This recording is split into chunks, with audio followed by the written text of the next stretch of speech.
हरे कृष्णा। जो जरा तथा मृत्यु से मुक्ति पाने के लिए यत्नशील रहते हैं, वे बुद्धिमान मनुष्य मेरी भक्ति की शरण ग्रहण करते हैं। वे वास्तव में ब्रह्म हैं, क्योंकि वे दिव्य कर्मों के विषय में पूरी तरह से जानते हैं। तात्पर्य: जन्म, मृत्यु, जरा तथा रोग इस भौतिक शरीर को सताते हैं, आध्यात्मिक शरीर को नहीं। आध्यात्मिक शरीर के लिए न जन्म है, न मृत्यु, न जरा, न रोग। अतः जिसे आध्यात्मिक शरीर प्राप्त हो जाता है, वह भगवान का पार्षद बन जाता है और नित्य भक्ति करता है, वही मुक्त है।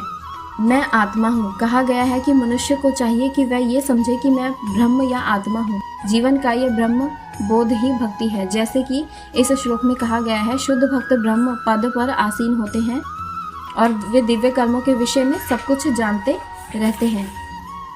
भगवान की दिव्य सेवा में रत रहने वाले 4 प्रकार के अशुद्ध भक्त हैं, जो अपने अपने लक्ष्यों को प्राप्त करते हैं और भगवत कृपा से जब वे पूर्णतः कृष्ण भावना भावित हो जाते हैं तो परमेश्वर की संगति का लाभ उठाते हैं।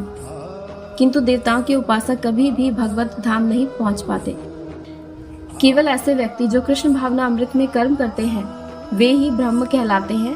वे ही ब्रह्म कहलाने के अधिकारी होते हैं, क्योंकि वे सचमुच ही कृष्ण धाम पहुंचने के लिए प्रयत्नशील रहते हैं। ऐसे व्यक्तियों को कृष्ण के विषय में कोई भ्रांति नहीं रहती और वे सचमुच ब्रह्म हैं। जो लोग भगवान के स्वरूप की पूजा करने में लगे रहते हैं या भव बंधन से मुक्ति पाने के लिए निरंतर भगवान का ध्यान करते हैं, वे भी ब्रह्म, आदिभूत आदि के तात्पर्य को समझते हैं, जैसा कि भगवान के अगले अध्याय में बताया गया है। हरे कृष्णा। जो जरा तथा मृत्यु से मुक्ति पाने के लिए यत्नशील रहते हैं, वे बुद्धिमानी व्यक्ति मेरी भक्ति की शरण ग्रहण करते हैं। वे वास्तव में ब्रह्म हैं, क्योंकि वे दिव्य कर्मों के विषय में पूरी तरह से जानते हैं। जो मुझ परमेश्वर को मेरी पूर्ण चेतना में रहकर मुझे जगत का, देवताओं का तथा समस्त यज्ञ विधियों का न्यायक जानते हैं, वे अपनी मृत्यु के समय भी मुझ भगवान को समझ और जान सकते हैं। तात्पर्य: कृष्ण भावनामृत में कर्म करने वाले मनुष्य कभी भी भगवान को पूर्णतः समझ पाने के पथ से विचलित नहीं होते। कृष्ण भावनामृत के दिव्य सानिध्य से मनुष्य यह समझ सकता है कि भगवान किस तरह भौतिक जगत तथा देवताओं के नियामक है। धीरे धीरे ऐसी दिव्य संगति से मनुष्य का भगवान में विश्वास बढ़ता है। अतः मृत्यु के समय ऐसा कृष्ण भावना भावित व्यक्ति कृष्ण को कभी नहीं भुला पाता। अतएव वह सहज ही भगवत धाम गोलोक वृंदावन को प्राप्त होता है। ये 7वां अध्याय विशेष रूप से बताता है कि कोई किस प्रकार से पूर्णतः कृष्ण भावना भावित हो सकता है। कृष्ण भावना का शुभारंभ ऐसे व्यक्तियों के सानिध्य से होता है जो कृष्ण भावना भावित होते हैं। ऐसा सानिध्य आध्यात्मिक होता है और इससे मनुष्य प्रत्यक्ष भगवान के संसर्ग में आता है और भगवत कृपा से वह श्री कृष्ण को भगवान समझ सकता है। साथ ही वह जीव के वास्तविक स्वरूप को समझ सकता है और ये समझ सकता है कि किस प्रकार जीव कृष्ण को भुलाकर भौतिक कार्यों में उलझ जाता है। सत्य संगति में रहने से, कृष्ण भावना के क्रमिक विकास से ये जीव ये समझ सकता है कि किस प्रकार कृष्ण को भुलाने से वह प्रकृति के नियमों द्वारा बद्ध हुआ है। वह ये भी समझ सकता है कि मनुष्य जीवन कृष्ण भावना अमृत को पुनः प्राप्त करने के लिए मिला है। अतः इसका सदुपयोग परमेश्वर की अहेतुकी कृपा को प्राप्त करने के लिए करना चाहिए। इस अध्याय में जिन अनेक विषयों की विवेचना की गई है, वे हैं दुख में पड़ा हुआ मनुष्य, जिज्ञासु मानव, अभावग्रस्त मानव, ब्रह्म ज्ञान, परमात्मा ज्ञान, जन्म, मृत्यु तथा रोग से मुक्ति पाने एवं परमेश्वर की पूजा। किंतु जो व्यक्ति वास्तव में कृष्ण भावना अमृत को प्राप्त है, वह विभिन्न विधियों की परवाह नहीं करता। वह सीधे कृष्ण भावना अमृत के कार्य में प्रवृत्त होता है और उसी से भगवान कृष्ण के नित्य दास के रूप में अपनी स्वाभाविक स्थिति को प्राप्त करता है। ऐसी अवस्था में वह शुद्ध भक्ति में परमेश्वर के श्रवण तथा गुणगान में आनंद पाता है। उसे पूर्ण विश्वास रहता है कि ऐसा करने से उसके सारे उद्देश्यों की पूर्ति होगी। ऐसी दृढ़ श्रद्धा दृढ़ व्रत कहलाती है और यह भक्ति योग या दिव्य प्रेमा भक्ति की शुरुआत होती है। समस्त शास्त्रों का भी यही मत है कि भगवत गीता का यह 7वां अध्याय इसी निश्चय का सारांश है। इस प्रकार श्रीमद् भागवत के 7वें अध्याय का भगवत धाम का भक्ति वेदांत तात्पर्य पूर्ण हुआ।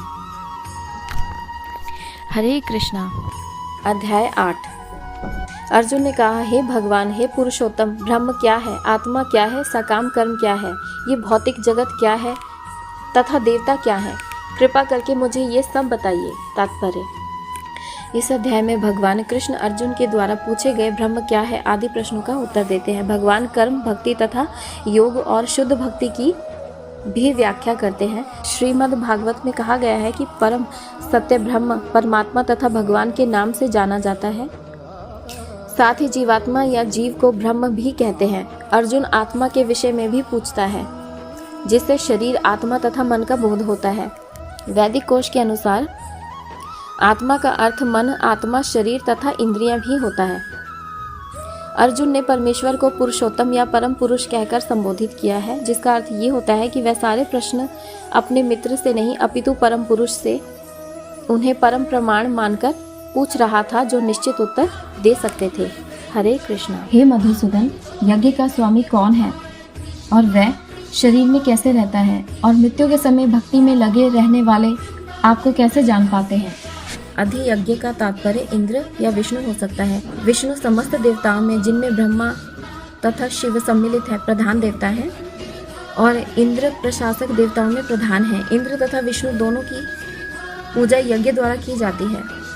किंतु अर्जुन प्रश्न करता है कि वस्तुतः यज्ञ का स्वामी कौन है? भगवान किस तरह जीव के शरीर के भीतर निवास करते हैं? अर्जुन ने भगवान को मधुसूदन कहकर संबोधित किया, क्योंकि कृष्ण ने एक बार मधु नामक असुर का वध किया था। वस्तुतः ये सारे प्रश्न जो शंका के रूप में हैं, अर्जुन के मन में नहीं उठने चाहिए थे, क्योंकि अर्जुन एक कृष्ण भावना भावित भक्त था। अतः ये सारी शंकाएं असुरों के सदृश हैं। चूंकि कृष्ण असुरों को मारने में सिद्धहस्त थे, अतः अर्जुन उन्हें मधुसूदन कहकर संबोधित करता है, जिससे कृष्ण उसके मन में उठने वाली समस्त आसुरी शंकाओं को नष्ट कर दें। इस श्लोक का प्रयाण काले शब्द भी अत्यंत महत्वपूर्ण है, क्योंकि अपने जीवन में हम जो भी करते हैं उसकी परीक्षा मृत्यु के समय होनी है। अर्जुन उन लोगों के विषय में जो निरंतर कृष्ण भावना अमृत में लगे रहते हैं, ये जानने के लिए अत्यंत इच्छुक हैं कि अंत समय उनकी क्या दशा होगी। मृत्यु के समय शरीर के सारे कार्य रुक जाते हैं और मन सही दशा में नहीं रहता। इस प्रकार शारीरिक स्थिति बिगड़ जाने से हो सकता है कि मनुष्य परमेश्वर का स्मरण ना कर सके। परम भक्त महाराज कुलशेखर प्रार्थना करते हैं, हे भगवान, इस समय मैं पूर्ण स्वस्थ हूँ। इच्छा हो कि मेरी मृत्यु इसी समय हो जाए, जिससे मेरा मन रूपी हंस आपके चरण कमलों रूपी नाल के भीतर प्रविष्ट हो सके। ये रूपक इसलिए प्रयुक्त किया गया है क्योंकि हंस जो एक जल पक्षी है, कमल के पुष्पों को कुतरने में आनंद का अनुभव करता है। इस तरह वह कमल पुष्प के भीतर प्रवेश करना चाहता है। महाराज कुलशेखर भगवान से कहते हैं, इस समय मेरा मन स्वस्थ है और मैं पूरी तरह से स्वस्थ हूँ। यदि मैं आपके चरण कमलों का चिंतन करते हुए तुरंत मर जाऊं, तो मुझे विश्वास है कि आपके प्रति मेरी भक्ति पूर्ण हो जाएगी। किंतु यदि मुझे अपनी सहज मृत्यु की प्रतीक्षा करनी पड़े, तो मैं नहीं जानता कि क्या होगा, क्योंकि उस समय मेरा शरीर कार्य करना बंद कर देगा, मेरा गला रुंध जाएगा और मैं नहीं जानता कि मैं आपके नाम का जप कर पाऊंगा या नहीं। अच्छा यही होगा कि आप मुझे तुरंत मर जाने दें। अर्जुन प्रश्न करता है कि ऐसे समय मनुष्य किस तरह कृष्ण के चरण कमलों में अपने मन को स्थिर कर सकता है। हरे कृष्णा। श्री भगवान ने कहा, हे प्रथापुत्र, अब सुनो कि तुम किस तरह मेरी भावना से पूर्ण होकर और मन को मुझ में आसक्त करके योगाभ्यास करते हुए मुझे पूर्णतः संशय रहित जान सकते हो। हरे कृष्णा।